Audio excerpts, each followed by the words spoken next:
Aujourd'hui, au cœur des débats en lien avec l'intelligence artificielle, il y a un segment de marché, un petit secteur qui regroupe un petit nombre d'entreprises qui est un des goulots d'étranglement de l'intelligence artificielle. On parle bien sûr aujourd'hui de la mémoire. Micron, SanDisk, SK Hynix, des entreprises qui ont fait beaucoup parler d'elles ces derniers mois parce qu'on a eu des explosions à la hausse. Salut à tous, moi c'est Thomas, ça fait 6 ans que je suis dans le trading, plus de 2 ans que je travaille en tant qu'analyste et trader chez Crypto Recherche, et aujourd'hui on va décortiquer le narratif de la mémoire. Alors avant de commencer un petit peu sur quelles sont les pépites, on sait que dans ce secteur financier on aime bien parler de pépites, sortir les petits stocks ou les stocks qui ont de gros potentiels pour les prochaines années, on va tout de suite aller voir pourquoi aujourd'hui tout le monde parle de la mémoire. Si on va voir un des leaders Micron du secteur, l'entreprise a quand même fait depuis mars 2025, enfin avril si on veut être précis, 1 x 20. Voilà, donc ça a fait énormément de bruit.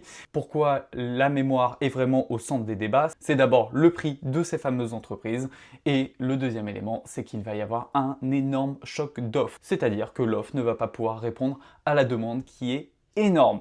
On va commencer l'analyse du secteur en reprenant les mots d'Elon Musk lors des résultats de SpaceX il y a quelques semaines. Elon déclare que le facteur limitant est la mémoire. Pour faire simple, l'offre augmente de 20% par an alors que la demande augmente de 200% ou plus. Donc voilà, c'est ce genre de choc d'offres avec très peu d'entreprises qui peuvent produire la mémoire nécessaire pour les GPU. On va tout de suite aller voir à quoi ça ressemble, quels sont les différents types de mémoire. J'essaye de m'améliorer à travers ces vidéos, de vous donner seulement l'essentiel. Les précédentes vidéos, telles que celle de SpaceX, je me suis rendu compte qu'il y avait beaucoup trop d'informations. Donc maintenant, dans ces vidéos, on revient que sur l'essentiel. Je vous donne un ou deux schémas très simples qui résument l'industrie et puis comme ça on va pouvoir tout de suite comprendre en un coup d'œil à quoi ça ressemble. Il y a 3 segments dans la mémoire. Le premier c'est le HBM, c'est le sous-secteur le plus explosif en bourse. C'est là où il y a le plus gros goulot d'étranglement puisque cette mémoire sert au GPU pour avoir des données ultra rapides. Après, on a le DRAM, qui est la mémoire vide, qui stocke temporairement les données utilisées en ce moment, et puis le NAND, et là c'est plus de la mémoire de stockage. Les 3 sont nécessaires pour faire tourner l'intelligence artificielle. Pour faire simple, on a des GPU qui permettent de faire du calcul ultra rapide, sauf que ces GPU ont besoin d'aller chercher très rapidement de la donnée. Le HBM, c'est ce qui est le plus proche des GPU et qui est branché directement au GPU pour pouvoir échanger ultra rapidement des données. Mais ces 3 types de mémoire sont nécessaires plus ou moins pour faire tourner l'intelligence artificielle. Pour faire un court mapping de ces entreprises, dans le HBM, le DRAM et le NAND, donc les 3 sous-secteurs dont on vient de parler, SK Hynix, Micron et Samsung.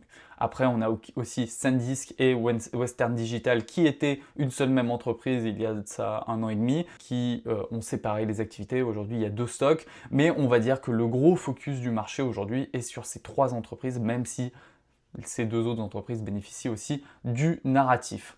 Pourquoi j'en parle aujourd'hui? Parce que la mémoire, malgré qu'on en parle beaucoup, elle est encore très sous-évaluée.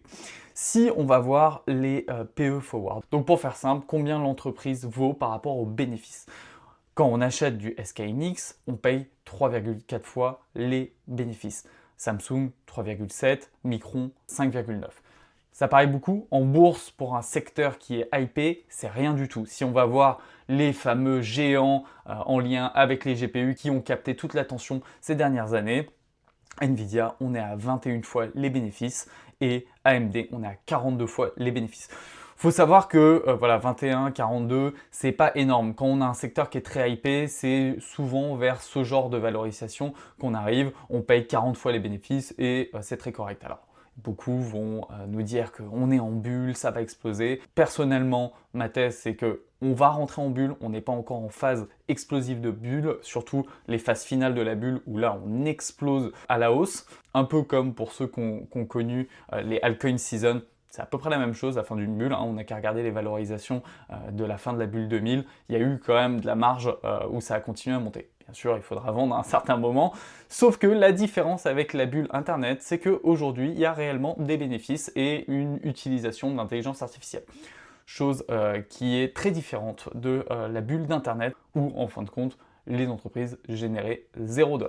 Un autre élément qui me fait dire aujourd'hui que c'est sous-valorisé, quand on regarde juste le trio de la mémoire, donc Samsung, SK hynix et Micron, en 2027, on a des profits projetés de 707 milliards de dollars. Si on regarde les profits de 2027 projetés pour les 6 grands géants technologiques américains, on parle de 661 milliards. Donc ces 3 entreprises, contre 6 géants qui ont d'énormes valorisations par rapport aux autres. Là, on voit que le total de ces 3 entreprises, actuellement, on est à 2,1 trillions, donc à peu près 2000 milliards de dollars, alors que pour les géants de la tech, on parle de 16 000 milliards de dollars. Donc, on a ces 3 petites entreprises qui sont, pour moi, sous-évaluées. Maintenant, on va rentrer un petit peu dans les chiffres. À la fin de la vidéo, on ira vraiment où est-ce qu'on en est sur la charte. Mais avant tout, c'est quand même intéressant de savoir, en termes de projection, pourquoi on est sous-évalué aujourd'hui et quelles sont les perspectives futures. Au niveau du HBM, on voit qu'il va y avoir une production qui grandit énormément dans les prochaines années. Et au-delà de cette augmentation, le plus important, c'est que les 3 entreprises dont on vient de parler ne peuvent pas produire assez pour la demande. Donc, il va y avoir un choc d'offres. Samsung indique que déjà jusqu'à 2027, ils sont complètement bookés. Donc, c'est-à-dire que toute leur production, même la production future, est déjà préachetée par les clients et ça pourrait même durer jusqu'en 2028. Également, Amazon panique un peu puisqu'ils ont dû augmenter de 20 milliards de dollars leur capex juste pour la mémoire.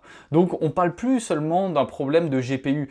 Parce que ces derniers temps, c'était vraiment, bon, bah, tout le monde veut mettre la main sur des puces de Nvidia. Nvidia ne peut pas produire. D'ailleurs, on a vu le run phénoménal que Nvidia a eu en bourse.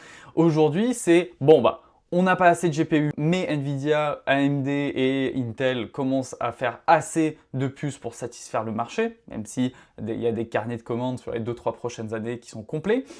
Mais la question, c'est que, ok, maintenant on a les GPU, mais on n'a pas assez de mémoire. Parce que plein de GPU sans mémoire avec laquelle la GPU va pouvoir interagir, en fin de compte, ça sert à rien, c'est des GPU qui sont inutilisables. Et c'est pour ça que la mémoire devient un goulot d'étranglement assez important et critique sur le marché.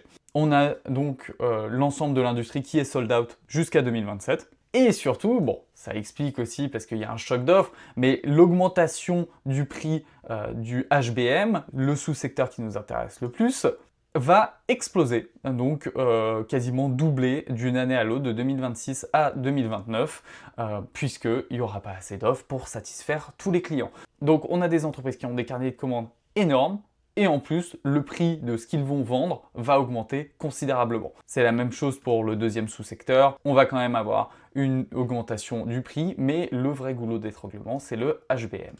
Donc maintenant, évidemment, si on regarde les revenus projetés de ces entreprises, donc Micron qui est un des leaders, on est aujourd'hui à peu près ici, donc estimé d'ici la fin de l'année.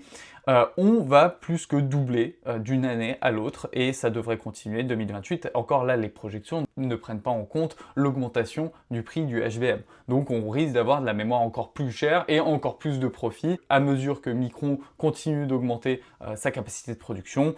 On peut avoir des revenus qui augmentent encore. Mais voilà, d'avoir des revenus qui augmentent de x2 d'une année à l'autre, c'est quand même énorme du côté de ces entreprises. Pour bien se rendre compte un peu de combien ça leur coûte par rapport à ce qu'ils gagnent, on a ici le cash flow de Micron. Donc l'argent vient principalement de la mémoire cloud, ensuite des data centers, également un petit peu mobile et automobile. Donc là, tout ce qui est voiture autonome qui va arriver, mais c'est encore petit. On se rend compte qu'en termes de marge, c'est énorme. Par rapport à ce qu'ils payent, même en R&D, au niveau du coût d'acquisition ou n'importe quelle autre dépense, on a quand même très peu de revenus qui sont perdus avec donc un 28 milliards de profit net, passé impôts, passé dépenses.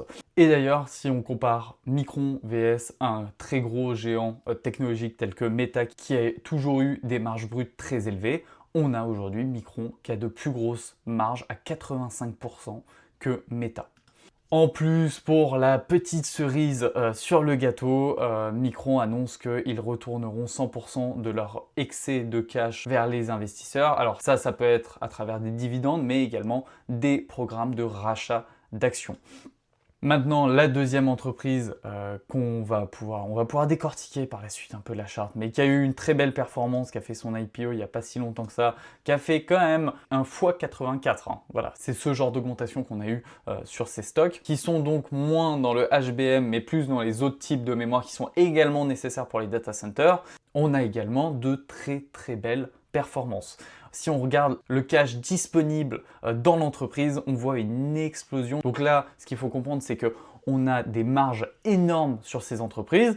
Donc, elles accumulent énormément de cash. Et pourquoi c'est intéressant d'avoir autant de cash flow? C'est parce que là encore, on a des programmes de buyback. Donc, les buybacks, pour faire simple, c'est l'entreprise qui rachète elle-même des actions. Et dans ce secteur de la mémoire, c'est probablement ce qu'on va voir et continuer de voir dans les prochaines années avec les entreprises qui ont tellement de cash qu'elles rachètent elles-mêmes des actions en masse. Alors, il y a quand même une news qui est importante à mentionner ici, c'est que Apple commence à tester des puces mémoire de concurrents chinois. On a vu qu'il y a très peu d'entreprises, forcément, il y a des entreprises chinoises qui veulent venir concurrencer des entreprises sud-coréennes ou américaines pour avoir une part de ce marché qui est extrêmement lucratif. Donc on peut avoir un certain stress sur ce secteur.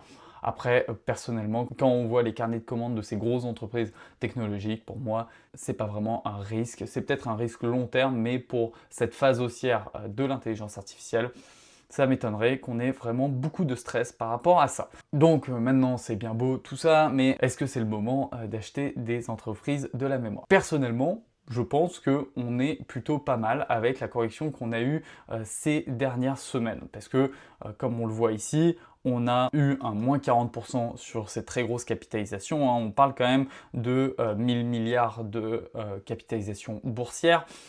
Après, bien évidemment, pour reprendre les mots de mon cher ami Paul Crypto Formation, maintenant Paul Finance, que je salue s'il passe par là, je ne suis qu'un gars dans son bureau. Désolé Paul, je t'ai pris ta phrase, mais ce n'est pas du conseiller financier. Je vous parle de ce dans quoi moi j'investis, ce qui me plaît le plus, et l'objectif c'est de vous partager un maximum de valeur dans ce type de format qui revient sur des narratifs à très fort potentiel.